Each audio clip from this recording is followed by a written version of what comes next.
O jornalismo da região com responsabilidade e credibilidade. Você ouve aqui na Antena 8 FM. Jornal da 8.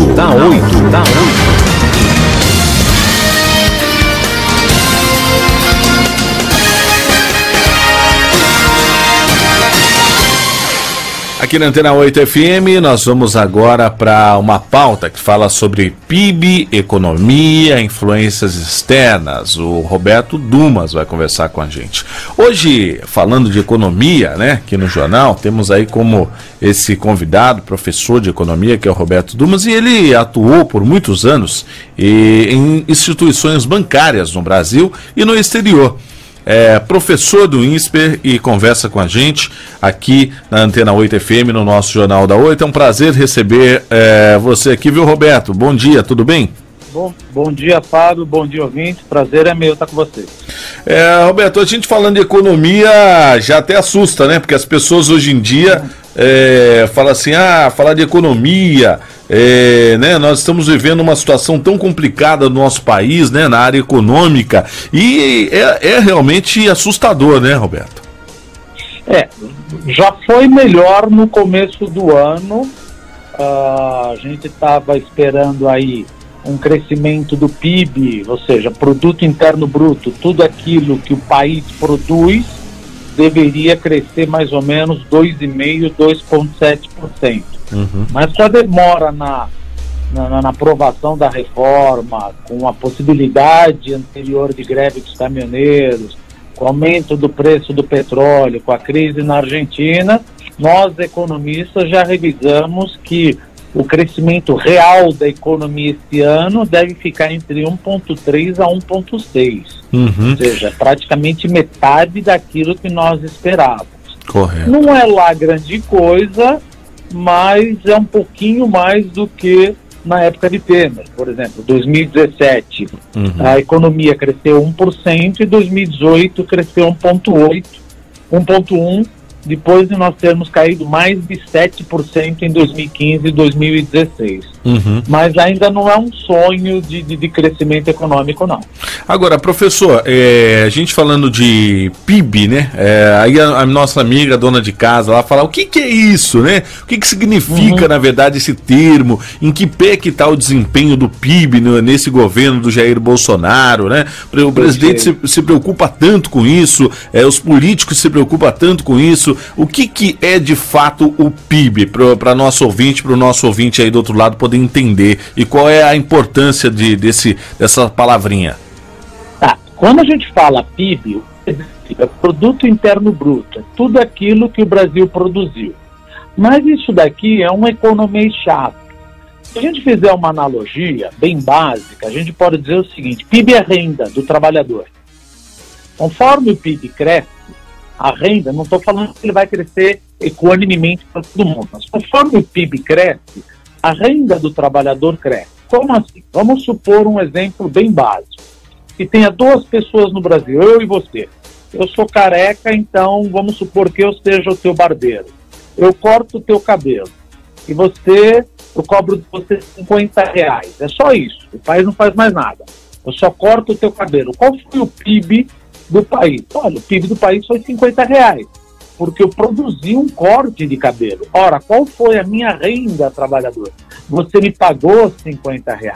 Então é importante que o PIB cresça, porque uma vez o PIB crescendo, a minha renda, a renda do trabalhador cresce. Então, aquele que fala PIB zero é bom, a gente não come PIB, está errado, a gente come PIB sim. Porque quanto mais eu produzo, mais eu tenho emprego, mais eu tenho renda. Então, está aí a importância da dona de casa ou do empreendedor entender que PIB, apesar de ser um nome chatinho, Produto Interno Bruto, significa associadamente, se não tiver PIB, se a economia não crescer, a população vai ficar com cada vez menos renda. Entendi. Isso que é o ponto nevrálgico da coisa. E o que está travando a alta do PIB aqui no Brasil, e em que pé que nós estávamos aí no governo Dilma e Temer, né, para a gente fazer essa comparativa? Na parte do governo Dilma, teve um erro atroz, que foi um intervencionismo em preços, problema do impeachment, problema da Petrobras, problema da Eletrobras, em que pese você pode até ter um bom coração, mas economia é pagando. Fazer o bem é bom, mas não existe almoço de graça, alguém acaba pagando. E nem você pode ver, daqui a pouco nós vamos discutir o que está acontecendo na Argentina.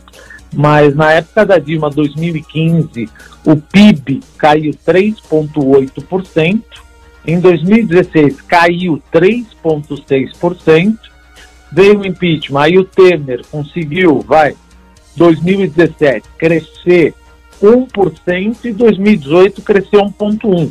Quer dizer, nós não recuperamos nenhum ano ainda. E no começo desse ano, nós esperávamos que, olha, na minha opinião, a gente estava muito animado. Não era para estar tão animado assim. Não, porque vai ter aprovação da reforma, mudou tudo, é uma renovação, vamos crescer 2,5%. E conforme o tempo foi passando, foi vendo que as dificuldades, quer com a família real, quer com a dificuldade de aprovar a reforma da Previdência, quer também com a crise que está piorando na Argentina, quer também com o problema que está com os caminhoneiros, que pode piorar aí, e que no primeiro trimestre desse ano, muito provavelmente, nós vamos observar uma queda novamente do PIB. Os economistas, inclusive eu, nós estamos revisando as nossas projeções. Quer dizer, eu nunca tive uma projeção de crescimento de 2,5%, mas para mim vai ficar entre 1,3% e 1,6%, um pouquinho acima do que nós crescemos em 2018 e, quiçá, vamos deixar um crescimento um pouquinho mais sustentável para 2020, se tudo der certo. Uhum. Agora, por que no caso já da reforma da Previdência, né, por que é importante? Como que essa falta de diálogo do governo, né, com o Congresso, afeta na nossa economia? É boa essa pergunta, porque às vezes eu converso com jovens que eles falam para mim o seguinte: não, mas eu estou longe de me aposentar. É meu direito garantido eu me aposentar com 60 anos. Só que economia é o seguinte: o fato de você ter direito não transforma os recursos infinitos. O Estado não cabe mais no Brasil, ficou muito grande. Então não tem dinheiro para pagar tudo isso. Mas como não tem dinheiro? Veja, a aposentadoria nossa, ela é feita através de repartição. O que é o sistema de repartição? Os nossos filhos, os nossos netos, é que pagam a nossa aposentadoria. Aí você fala, bom, tudo bem, não tem problema. Não, tem um problema. Porque a nossa demografia, a demografia brasileira mudou.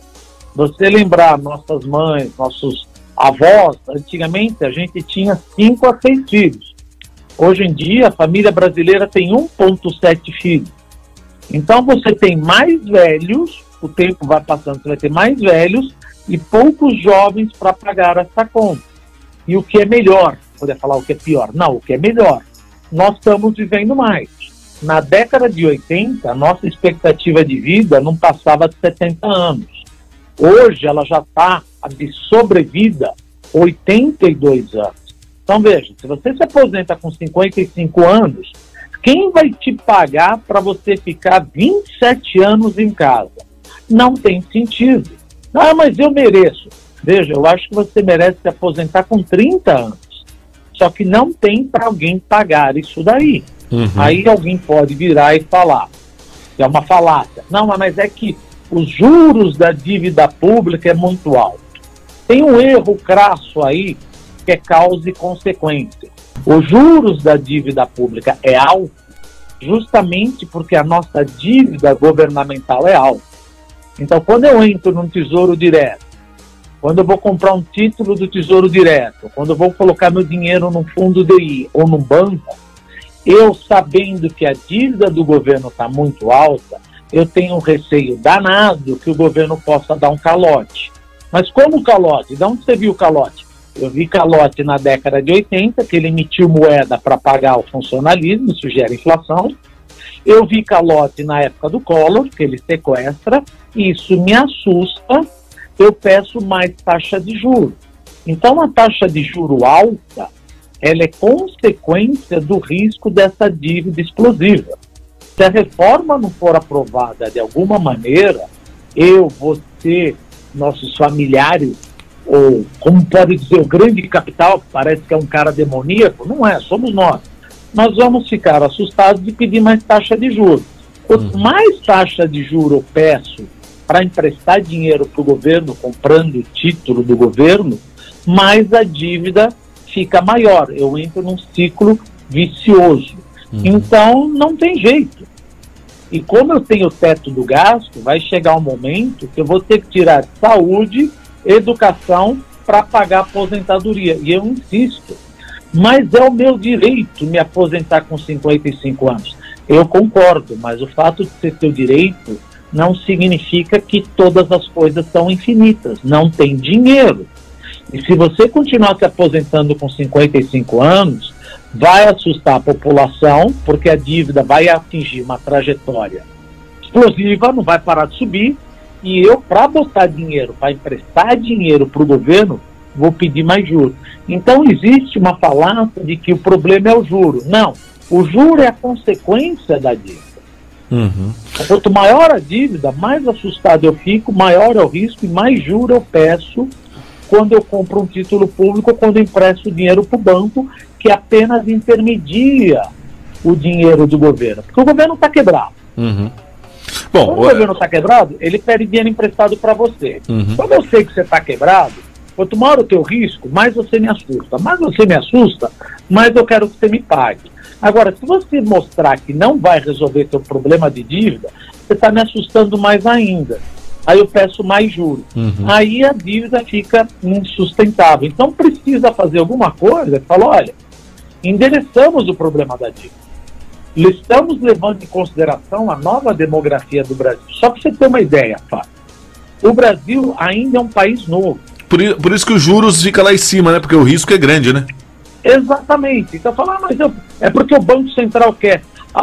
Parece que tem algum demônio, alguém que quer o mal da pessoa, que quer causar o mal. Não, quem pede juros altos somos nós.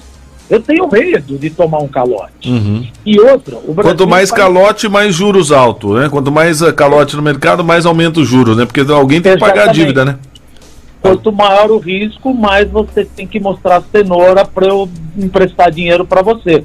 Mas e se eu não te pagar? Aí vira alguém e fala, e se eu não te pagar juros? Você pode não me pagar juros.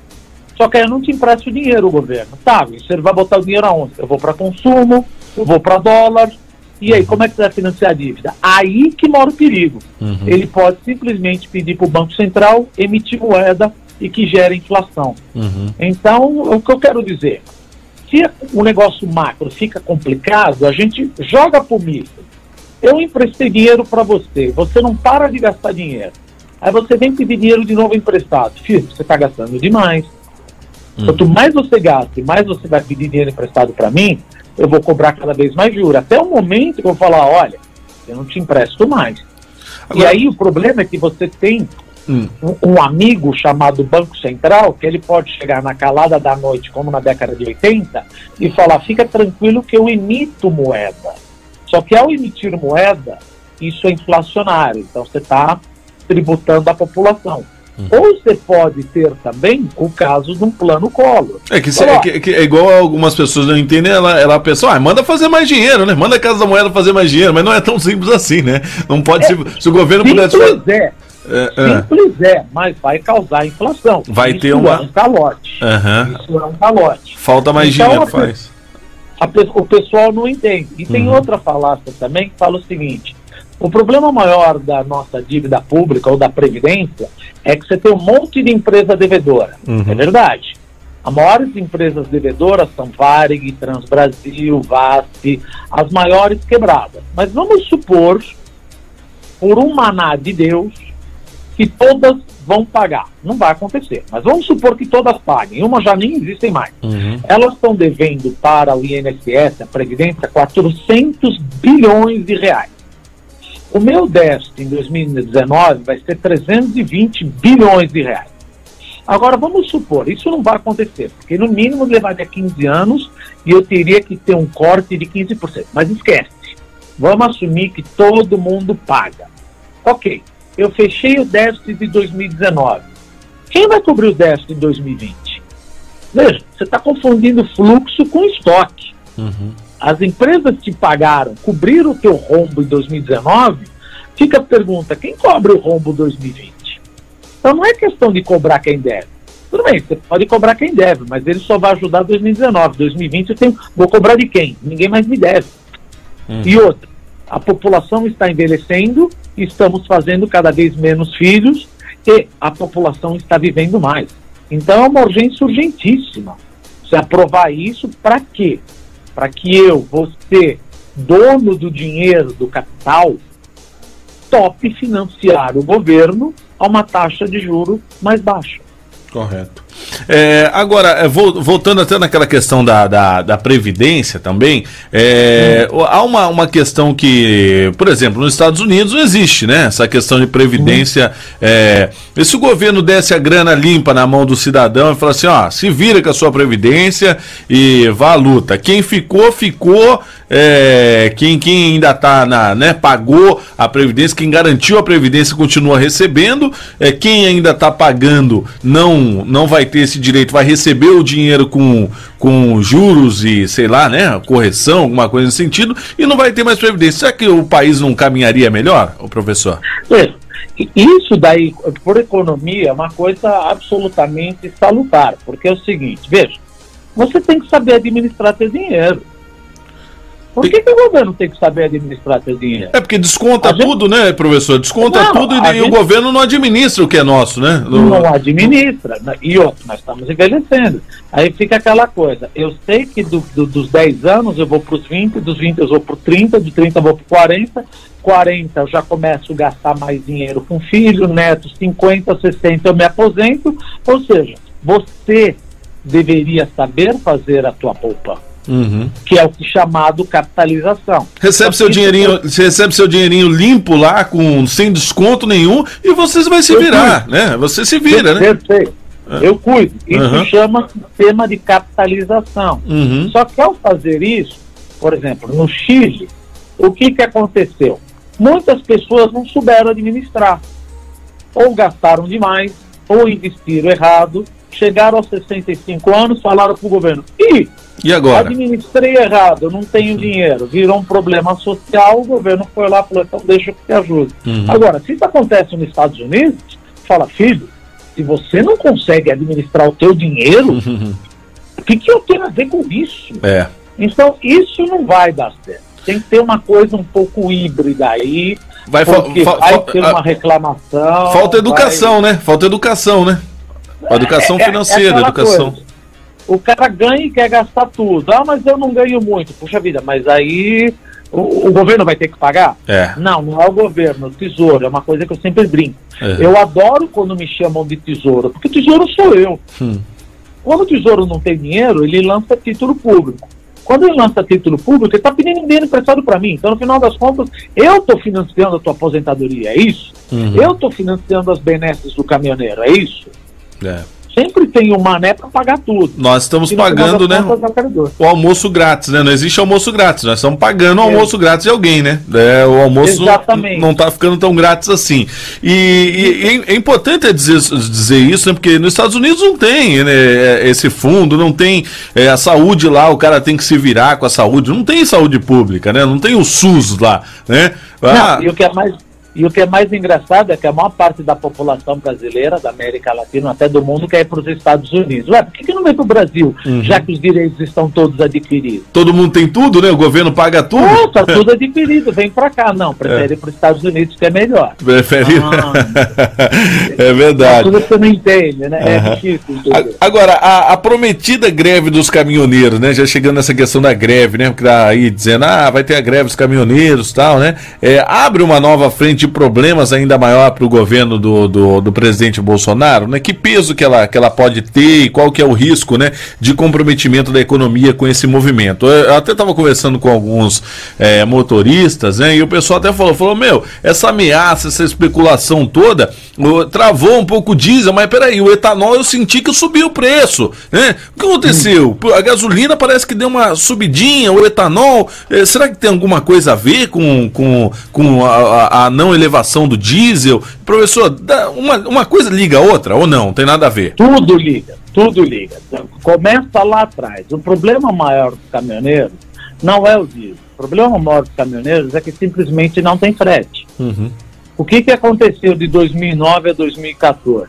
Nós aumentamos a frota de caminhões em 40%, com todo o subsídio do BNDES, renova a frota, ou seja, chove de caminhão, chove de caminhoneiro, chove de oferta de frete. Só que nesse meio tempo, o PIB, a renda, o Produto Interno Bruto subiu só 9%. Então não tem trabalho para todo mundo. Então você começa a ver a tempestade perfeita.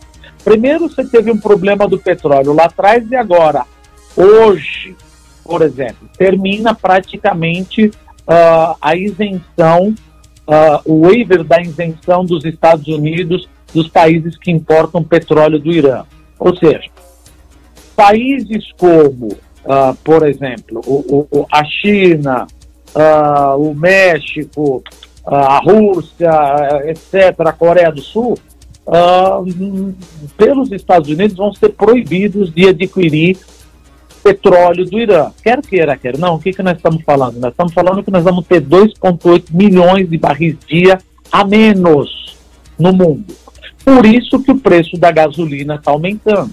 Se o preço da gasolina aumenta, a Petrobras, como ela precisa ganhar dinheiro, não, pera um pouquinho, a Petrobras não deveria passar para todo mundo, não, pera um pouco. A Petrobras almeja o lucro, senão manda o Tesouro subsidiar. Ah, mas o Tesouro tem que subsidiar. Eu posso até concordar que o Tesouro subsidie, mas aí no final o Tesouro sou eu. A Petrobras falou que ela seria uma empresa lucrativa e vendeu ações, por isso que eu comprei ação. Então ela tem que respeitar o acionista minoritário. E ela tem que respeitar como empresa. Então ela pega e fala, vou repassar o aumento, que é o certo, qualquer empresa faria. Ao repassar o aumento, o que o caminhoneiro fala? Eu já não tenho trabalho. E quando eu tenho, você aumenta o diesel, aí que eu entro em greve. Então existe essa espada de Damocles na nossa cabeça. E aí acertou ontem ou anteontem que o frete mínimo vai ser atrelado ao preço do diesel. Eu acho isso muito difícil. Por quê? Economia básica. Se o frete mínimo ficar lá em cima, como tentaram fazer no ano passado, você vai ter empresas que vai falar o seguinte, olha, se é para pagar esse frete todo, eu prefiro fazer minha própria frota de caminhões.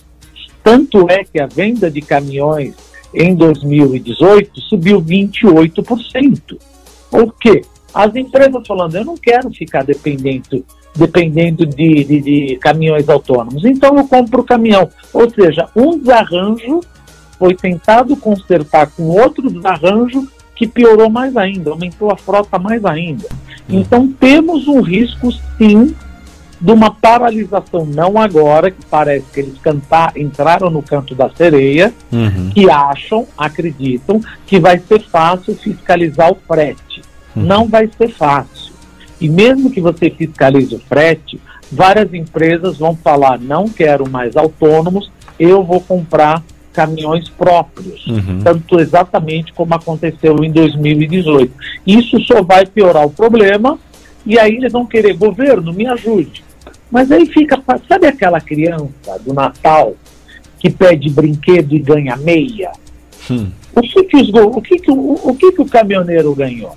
Ele ganhou 2 bilhões de reais para que as estradas sejam melhores, ok? Ele ganhou uma promessa de que o contrato de concessão vai ter lugares para eles descansarem, ok?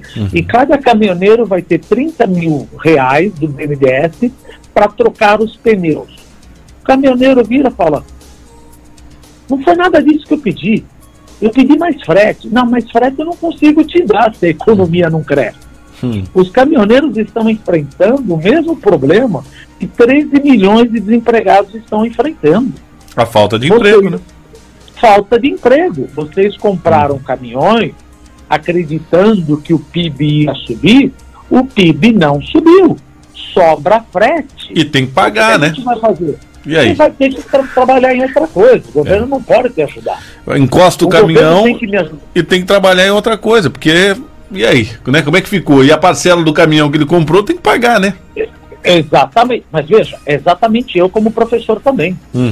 Exatamente você. Veja, eu achava que eu continuaria trabalhando aqui ou ali, não estou trabalhando mais, estou cheio de dívida. Todo mundo tem esse problema. Não é uma classe só. Exatamente. Não, mas fica aquela coisa. Tamo junto, irmão caminhoneiro Shell. Eu adoro os caminhoneiros, mas eu vou ter que pagar para eles? Eu vou ter que dar subsídio? Eu vou ter que pagar mais imposto para ajudá-los? E quem que vai me ajudar? Exatamente. É por isso que a carga tributária não para de subir. Chama o Chapolin, né? Aí não dá para chamar o Chapolin, né, professor? Quem irá nos defender, né? Quem vai me defender? No final sou só eu, o babaca, que pago para todo mundo. É verdade. Vai travando e aí o PIB cai. O Brasil, ele, em todas as formas, ele tem fechado algumas parcerias, né? O senhor mesmo agora acabou de citar Estados Unidos, né? Fecha parcerias agora com o Brasil fecha parcerias com os Estados Unidos, e a China, que compra muitos produtos nossos, vai ficando em segundo plano. Como que isso afeta a vida daí dos brasileiros, professor? Já na Argentina afeta a gente, porque 66% de todos os carros que eu exporto vão para a Argentina. Então você já está sentindo o que vai acontecer com a nossa indústria automotiva. Eu não vou ter mais para quem exportar. 32% do meu autopeças vai para a Argentina. Se o PIB deles cai, eles param de importar da gente. Então a exportação de indústria automotiva vai despencar. Perfeito. Na China, você tem um ponto positivo aí. Por quê? Porque a China, em economia, você tem 3 motores: consumo, investimento e exportação. A China agora quer consumir mais do que produzir. Aonde que eu, brasileiro, me beneficio? Como a renda do trabalhador chinês vai subir bem mais rápido, porque eles querem aumentar mais o consumo do que o investimento, eles vão comprar mais commodities agrícolas e proteína animal. Por isso que a gente está bombando de vender soja, proteína animal para eles e papel e celulose. Então tem um ponto benéfico nesse rebalanceamento do modelo econômico chinês voltado mais para consumo na China. Agora, professor, a Venezuela tinha a compra de algumas coisas aqui do Brasil também? Tinha algum... Não? Não.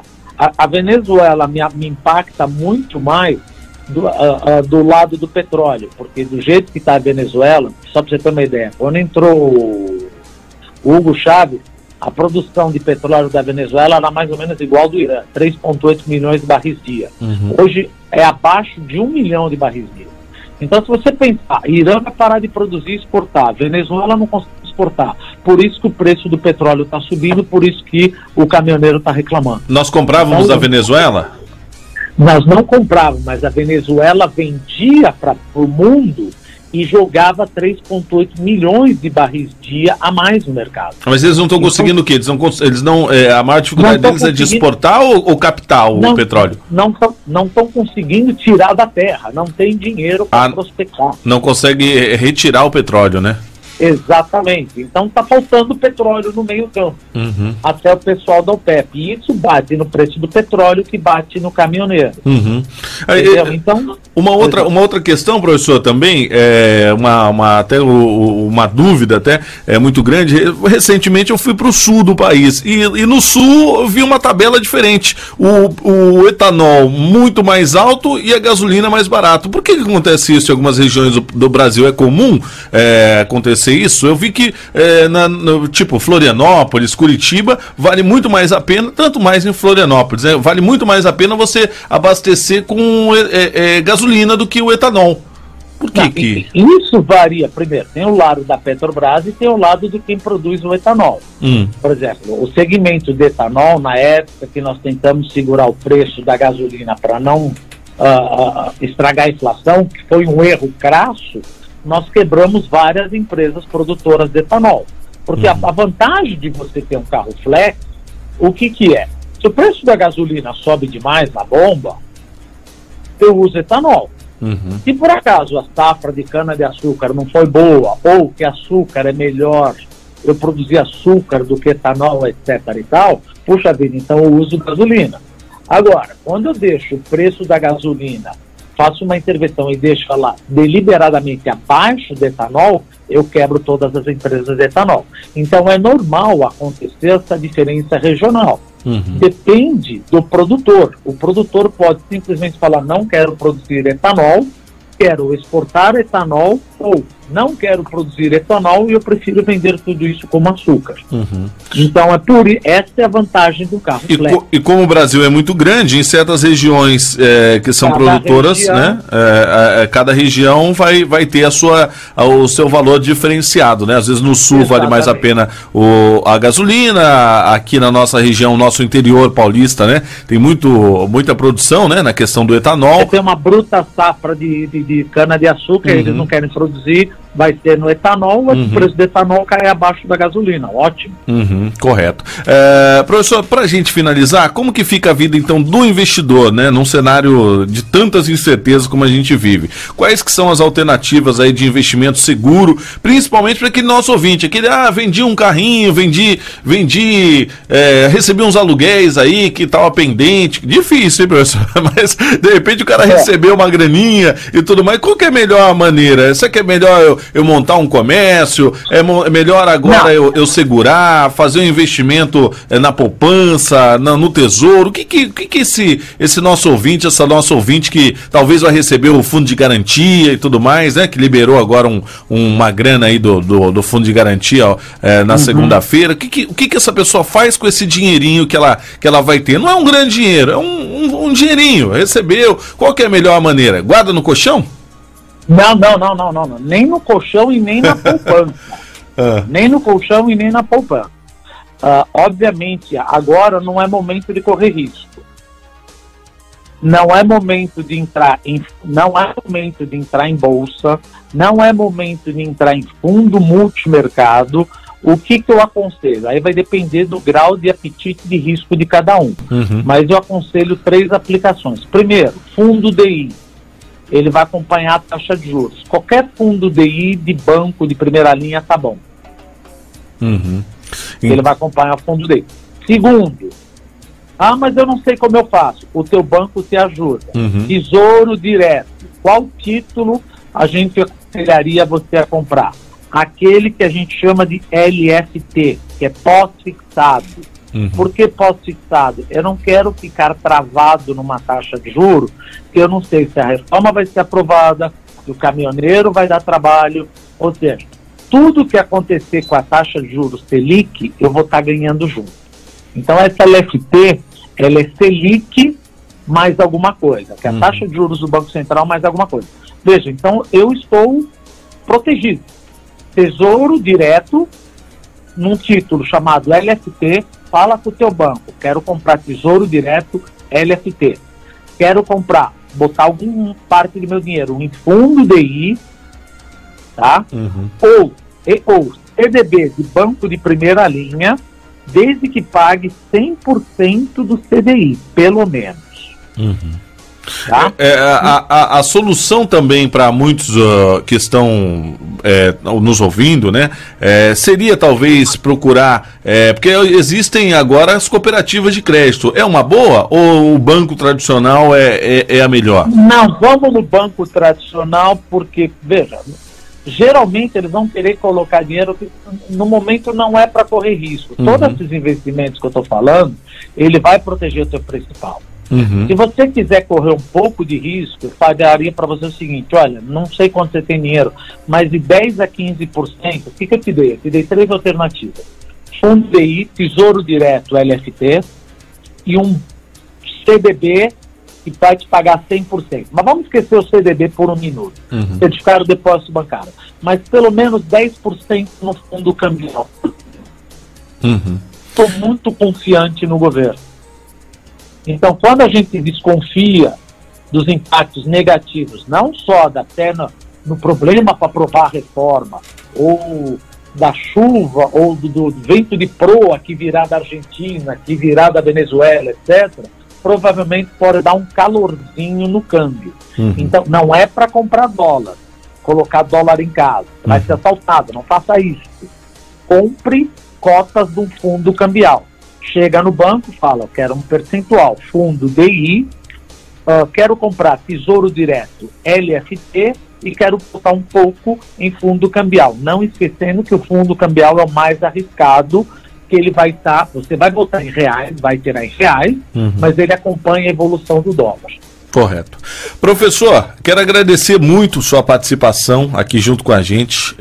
Professor Roberto Dumas atuou aí muitos anos, né, nas instituições bancárias do Brasil, no exterior, é hoje professor do INSPER e habilitadíssimo para conversar com a gente. E se deixar, a gente vai falando horas e horas aqui e vamos conversando, porque os nossos ouvintes aqui até mandam mensagem aqui agora no 991981238, perguntando sobre moedas, aquelas moedas, se é bom investir nessas moedas aí que digitais. Não. Isso é uma jogatina. Aí você fala, não, mas subiu. Sim, sobe, como eu também jogo no bicho. Sobe e desce, né, professor? Sobe e desce. Isso você não tem banco central por trás. Não tem banco central por trás. E olha, eu gostaria muito de voltar a conversar contigo. Quero pedir para o Anderson Passos para que o senhor volte a conversar com a gente para abordar diversas outras pautas aqui. O senhor estará sempre muito bem-vindo aqui, viu, professor? Muito obrigado por sua participação. Prazer, eu que agradeço. Um abraço a todos. Vamos para o intervalo e a gente volta já.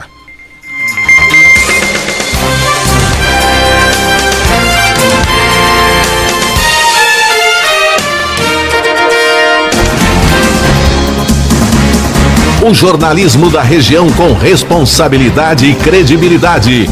Você ouve aqui na Antena 8 FM. Jornal da 8.